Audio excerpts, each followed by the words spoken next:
হাড় এবং দাঁত মজবুত করতে শরীরে পর্যাপ্ত ক্যালসিয়াম অপরিহার্য। দুধ হল ক্যালসিয়ামের সবচেয়ে বড় উৎস। নিয়মিত দুধ এবং দুগ্ধজাত খাবার খেলে হাড় ভালো থাকে। অস্টিওপরোসিসের ঝুঁকি কমে। সেই কারণে পুষ্টিবিদরা রোজ দুধ খাওয়ার পরামর্শ দিয়ে থাকেন, তবে অনেকেরই দুধ সহ্য হয় না। দুধ খেলেই গ্যাস, অম্বলের সমস্যা দেখা দেয়। আবার অনেকে দুধ খেতে ভয় পান শুধুমাত্র ভ্রান্ত ধারণার কারণে। এবার আলোচনা করব দুধ সম্পর্কে ভুল ধারণাগুলি কি কি। ১ নম্বর, দুধ খেলে ওজন বাড়ে। যারা ওজন নিয়ন্ত্রণে রাখতে চান তাদের অনেকেরই ধারণা দুধ খেলে ওজন বেড়ে যায়, ফলে তাঁদের রোজের ডায়েট থেকে চিরতরে বাদ পড়ে দুধ। তবে পুষ্টিবিদেরা বলছেন দুধ সম্পর্কিত এই ধারণা সঠিক নয়। দুধের সঙ্গে মোটা হওয়ার সরাসরি কোনো সম্পর্ক নেই।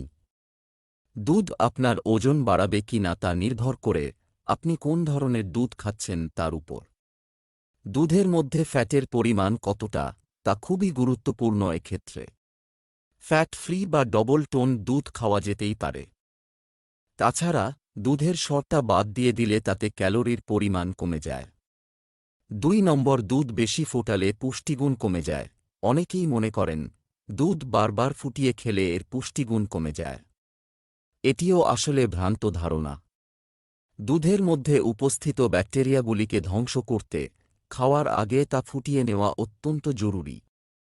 বারবার ফোটানোর পরেও দুধের পুষ্টিগুণ এতটুকুও কমে না। ৩ নম্বর, দুধ খেলে ব্রণ হয়। দুধ খেলে ব্রণ হয়, অনেকের মধ্যেই এই ধারণা রয়েছে, যা একেবারেই ভুল। গবেষণা বলছে দুধের সঙ্গে ব্রণ হওয়ার সরাসরি কোনো সম্পর্ক নেই। জিনগত, হরমোন, শারীরিক সমস্যা এবং খাদ্যাভ্যাসের কারণে ব্রণ হয়ে থাকে। ৪ নম্বর, কিডনিতে স্টোন হয় দুধ খেলে।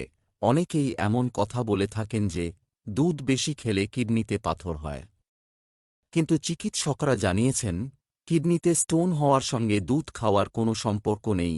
ভিডিওটি কেমন লাগলো অবশ্যই কমেন্ট করে জানাবেন, আর পরবর্তী কোনো বিষয়ের উপরে ভিডিও দেখতে চান অবশ্যই কমেন্ট করে জানাবেন। ধন্যবাদ।